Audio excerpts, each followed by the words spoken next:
నమస్తే, నేను మీ సిఎస్ రావు. సమీప భవిష్యత్తులోనే లోక్సభ ఎన్నికలు రాబోతున్నాయి. కాంగ్రెస్ పార్టీ 2 డిజిట్స్ అంటుంది. బీజేపీ అదే మాట అంటుంది. బీఆర్ఎస్ పార్టీ కూడా అదే మాట అంటుంది. రాబోయేటువంటి ఎన్నికల్లో కృష్ణా, అలాగే మేడిగడ్డ ఈ రెండే ప్రధాన అంశాలుగా ఉండబోతున్నాయి. అసలు తెలంగాణలో రాబోయేటువంటి ఎన్నికల్లో పరిస్థితి ఏంటి, అలాగే సమకాలీన రాజకీయాలు ఏంటి అనే దాని మీద ఇంటరాక్ట్ అయ్యే ప్రయత్నం చేద్దాం. ప్రస్తుతం సీనియర్ పొలిటీషియన్, అలాగే బీఆర్ఎస్కి కొంతకాలంగా కొంచెం దూరంగా ఉంటున్నటువంటి చంద్రశేఖర్ రెడ్డి గారు మనతో ఉన్నారు. ఇంటరాక్ట్ అయ్యే ప్రయత్నం చేద్దాం. నమస్తే అండి. నమస్తే రావు గారు. నమస్తే సార్. సో బీఆర్ఎస్ పార్టీకి దూరంగా ఉన్నట్టేనా? లేదు దూరంగా ఏం లేను. బీఆర్ఎస్ పార్టీకి దగ్గరగానే ఉన్నాను.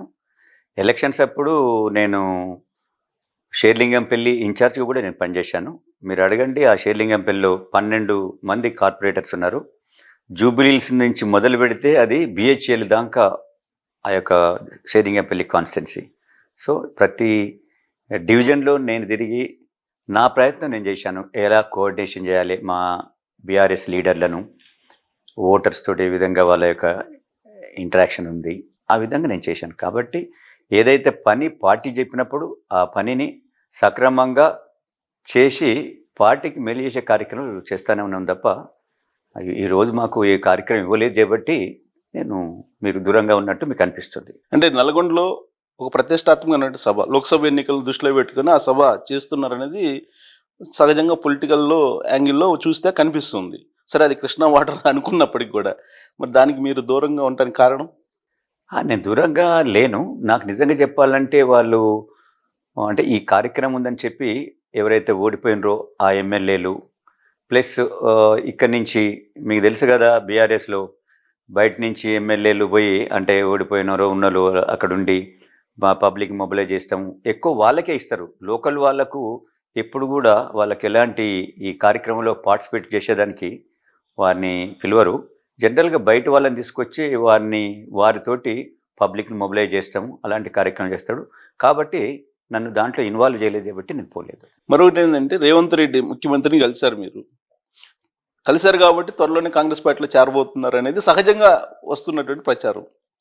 రావు గారు, మీరు చూడండి, నేను అట్లా అంటే నా కాలేజ్ డేస్ నుంచి కూడా నేను కాంగ్రెస్లో ఉన్నాను. యూత్ కాంగ్రెస్ నుంచి మొదలు పెడితే సీనియర్ కాంగ్రెస్ దాకా నేను కాంగ్రెస్లో పనిచేశా. ఏదైతే 2014లో నాకు అప్పుడు టీఆర్ఎస్ కేసీఆర్ గారు పిలిచి మీరందరూ తెలంగాణ ఉద్యమాలు కూడా మేము పార్టిసిపేట్ చేశాము. తెలంగాణ అనేది కాంగ్రెస్లో కాంగ్రెస్ ఫోరం ఫర్ తెలంగాణ అనే ఆ యొక్క స్లోగన్ తీసుకొని మేము కాంగ్రెస్లో కూడా తెలంగాణ కావాలని ఏదైతే టీఆర్ఎస్ కంటే ఎక్కువగా మేము కాంగ్రెస్లో ఉండి తెలంగాణ కోసం మేము పనిచేసిన వాళ్ళం. కాబట్టి అది చూసే నాకు ఆ రోజు టికెట్ ఇచ్చిండు. నేను అప్పుడు టీఆర్ఎస్లోకి వచ్చాను అనమాట. కాబట్టి నా యొక్క అంతకుముందు నా ప్రయాణము కాంగ్రెస్ తోటి జరిగింది. కాబట్టే నేను సీఎం గారిని కలవటం జరిగింది. ఎందుకంటే ఆయన మన ముఖ్యమంత్రి అయ్యాడు. 10 ఏళ్ల తర్వాత ముఖ్యమంత్రులు అనేది మారుతూ ఉంటారు. మన రాష్ట్రానికి ముఖ్యమంత్రి అనేటోడు హెడ్ కదా, కాబట్టి కలవటం వల్ల తప్పలేదని చెప్పి సహజంగా కలుస్తుంటారు. సెలబ్రిటీస్ కలుస్తుంటారు, ఇండస్ట్రియలిస్టులు కలుస్తుంటారు, తర్వాత ఎమ్మెల్యేలు కూడా కొంతమంది కలుస్తుంటారు ఫండ్స్ కోసం అని. కానీ ఇప్పుడు వాతావరణం ఎలా ఉందంటే, ఇప్పుడు కోమటిరెడ్డి వెంకటరెడ్డి ఏమో మాకు 29 మంది ఎమ్మెల్యే టచ్లో ఉన్నారని చెప్పి ఆయన అంటున్నారు. రేణుకా చౌదరి ఏమో మాకు 16 మంది ఉన్నారని చెప్తున్నారు. మిగతా వాళ్ళు కూడా మొత్తం అసలు బీఆర్ఎస్ పార్టీ ఖాళీ కాబోతుంది, ప్రతిపక్ష హోదా కూడా ఉండదు కేసీఆర్కి అంటున్నారు. అలాంటి సమయంలో కొంతమంది ఎమ్మెల్యేలు పోయి కలిశారు బీఆర్ఎస్ వాళ్ళు, మీలాంటి వాళ్ళు సీనియర్స్ పోయి కలిశారు అని అంటే బీఆర్ఎస్ పార్టీ మనుగడ ప్రశ్నార్థకంగా. అంటే ఒకటి చూడరి, బీఆర్ఎస్ పార్టీ కూడా స్టార్టింగ్లో మీరు చూడరి, అంటే ఇప్పుడు నేను మంచి సబబో కాదో నాకు తెలియదు. బీఆర్ఎస్ పార్టీ ఏర్పడ్డ తర్వాత ఎవరైతే నిజంగా పార్టీ కోసం పనిచేసినరో, తెలంగాణ కోసం పనిచేసినరో వాళ్ళు అనేది ఎంతమంది ఈరోజు బీఆర్ఎస్ పార్టీలు ఉన్నారో మీరే చూడండి. కాబట్టి పార్టీ కూడా అలాంటి వాళ్ళను ఓన్ చేసుకోలేదు. పార్టీ ఏమనుకున్నది, ఈ పార్టీ కోసం పనిచేసినతో పని లేదు, గెలిచిన వాళ్ళు ఏ పార్టీ అయినా వస్తే మాకు అది బలం అని చెప్పి అనుకున్నారు. కాబట్టి అది ఏదైతే పార్టీ మొదలుపెట్టిందో దాన్ని మిగతా వాళ్ళు కూడా చేస్తారేమో. మరి వాళ్ళు చేస్తున్నారా, ఉన్నారా, మా పార్టీ వాళ్ళు పోతారా అని నాకు తెలియదు. బట్ అది మొదలైతే అయింది కదా, 2014లోనే అది మొదలైంది. సో దాని కదా నాది భక్తు రాజకీయ పార్టీ, అదే మతం కాదని చెప్పారు కదా. కానీ రాజకీయ పార్టీ మతం కాకున్నా కూడా ఈరోజు బీఆర్ఎస్ పార్టీ ఎందుకు ఓడిపోయిందంటారు? ఏదైతే పార్టీ కోసం పనిచేసిండ్రో, తెలంగాణ కోసం పనిచేసిండ్రో యువకులు, ఉద్యమకారులు వారందరూ కూడా తెలంగాణ వచ్చి నిజంగా మనం ఒక పని చేస్తూ ఉంటాం. ఆ పనిలో మనం సక్సెస్ అవుతాం. మనం దాంట్లో ఆ సక్సెస్ను అందరూ దాన్ని ఆస్వాదించాలని ఒక ఫీలింగ్ ప్రతి ఒక్కరికి ఉంటుంది.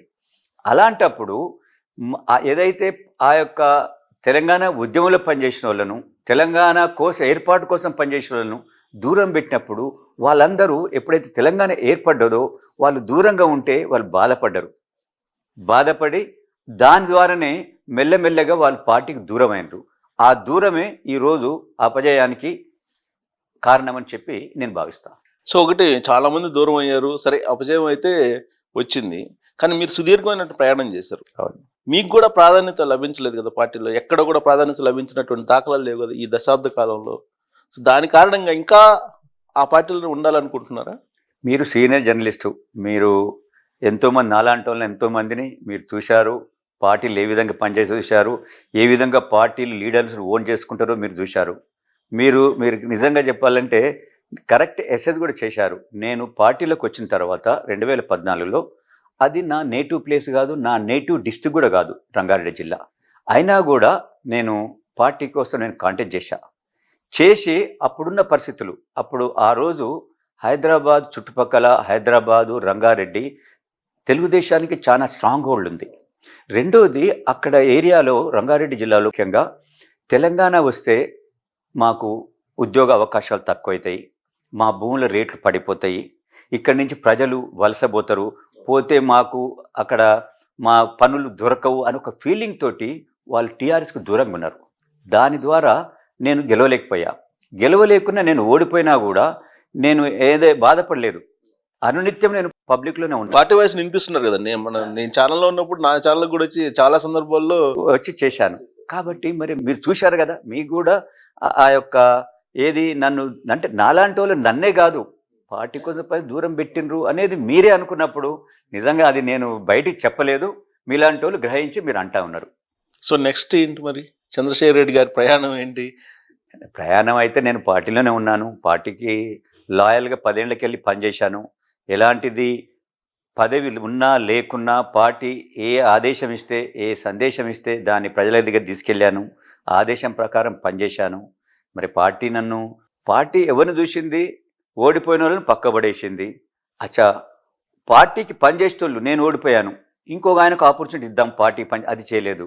డబ్బులున్నాయని తీసుకొచ్చి కాంటాక్ట్ చేయించుడు, ఇలాంటి కార్యక్రమాలు చేస్తాలకే చాలామంది నాయకులు చాలా రియల్గా బాధపడ్డారు. ఈ విషయాన్ని నేను ఎన్నోసార్లు పార్టీ హైకమాండ్కి చెప్పాలని చెప్పి నేను ప్రయత్నం చేశాను. కానీ ఆ ప్రయత్నం చేయాలంటే మేము ఎట్లా పార్టీ నాయకత్వం దగ్గర పోవాలనేది కూడా అక్కడ అలాంటి ఒక మెకానిజం అనేది లేదు. అంటే గద్దర్ గారు లాంటి అనుభవం మీకు కూడా ఎదురైందా? సరే, గద్దర్ గారు అంటేనేమో చాలా ఆయన ఈజ్ వెల్ నోన్ పర్సన్. మొత్తం తెలుగు ప్రజలందరికీ తెలంగాణ ఆంధ్ర రాష్ట్రాలలో ఆయనతోటి నేను పోల్చుకోను. కానీ నేను పార్టీకి పనిచేసినోని, ఆయనేమో ఈజ్ ఏ సోషల్ వర్కరు, అన్నీ ఉన్నాయి. నేను పార్టీకి పనిచేసినప్పుడు పార్టీలో ఉన్న నాయకుని కలవాలనుకుంటాం కదా. నేను పార్టీకి పనిచేసినప్పుడు నాకు కొందరు పనుల కోసం వస్తారు, కొన్ని వాళ్ళకు పనులు చేయాలన్నా, ఆ ప్రాంతానికి పని చేయాలన్నా, కొన్ని ఆలోచనలు అవి చెప్పాలన్నా కూడా కేసీఆర్ గారి దగ్గరికి పోవాలనుకున్నప్పుడు ఆయనకు పోయేదానికి మార్గం అనేది మాకు కనకపోయేది. అక్కడ ఎంపీ గారు, రాజ్యసభ మెంబర్, అవన్నీ చూస్తాడు, ఆయనకు అపాయింట్మెంట్స్ అవన్నీ. ఎన్నిసార్లు టెలిఫోన్ చేసినా కూడా టెలిఫోన్ ఎత్తకపోయేది. ఎక్కడన్నా పార్టీ మీటింగ్లు కలిస్తే తప్పక నేను మీకు కల్పిస్తాము, తప్పక అపాయింట్మెంట్ ఇస్తామని చెప్పేది, కానీ ఏ రోజు కూడా ఆయన ఇవ్వలేదు. గ్రీన్ ఛాలెంజ్ ఎన్నడూ ఇవ్వలేదు. అంతే కదా, గ్రీన్ ఛాలెంజే కదా. గ్రీన్ ఛాలెంజ్ అది ఆయన రోజు మొక్కలు నాటు అనేదానికి. మీరు రావు గారు, నేను గొప్పగా చెప్తలేను. ఏదైతే కేసీఆర్ గారు హరిత విప్లవం తీసుకురావాలనుకున్నాడో వారు మొదలుపెట్టిన రోజు నేను ఇక్కడ నా అల్లుడు అర్జున్ గారితో నేను ఈ యొక్క మొక్కలు నాటే కార్యక్రమం కూడా నేను చేశాను. దాంట్లో ఆయన పార్టిసిపేట్ చేయించాను. ఎందుకంటే ఎట్లయితే ముఖ్యమంత్రి గారు, సీఎం గారు చేస్తుంటే అది ప్రజలకు పోద్ది, అదేవిధంగా ఈయన యాజ్ ఎ యాక్టరు అందరూ యువకులకు దగ్గర ఉన్న అతను చేయబట్టి తన ద్వారా చేస్తే అది యువతకు కూడా రీచ్ అవుతుందనే ఉద్దేశంతో నేను చేయించాను. అంటే ఆ విధంగా నేను ఇన్వాల్వ్ అయి పనిచేశాను. అదే కాకుండా ఇబ్రాహీంపట్నంలో దాదాపు చాలా ఊర్లలో నేను ఈ యొక్క హరితహారం కార్యక్రమంలో నేను పార్టిసిపేట్ చేశాను. మీరు కేశవరావు గారు ఆ కార్యక్రమంలోకి వచ్చారు. అప్పుడు మా ఎంపీ విశ్వేశ్వరరెడ్డి గారు కూడా ఆ కార్యక్రమంలో నేను పిలిచి చేపించాను. ఈ విధంగా నేను ప్రతి కార్యక్రమం కూడా, ఏ కార్యక్రమం పార్టీ ఇచ్చినా కూడా తూచా తప్పకుండా ఒక స్టూడెంట్ ఏదైతే ఎగ్జామ్స్కి తయారయ్యేదానికి ఏ విధంగా ప్రిపేర్ అవుతాడో, ఏ విధంగా దాన్ని ఫాలో అవుతాడో ఆ సిలబస్ను, ఆ విధంగా నేను పనిచేశాను. కానీ అంత చేసినా కూడా అలాంటి వాళ్ళను గుర్తించినప్పుడు పార్టీకి నష్టం అవుతుందని చెప్పి ఈ యొక్క 2023 అనేది చూయించింది.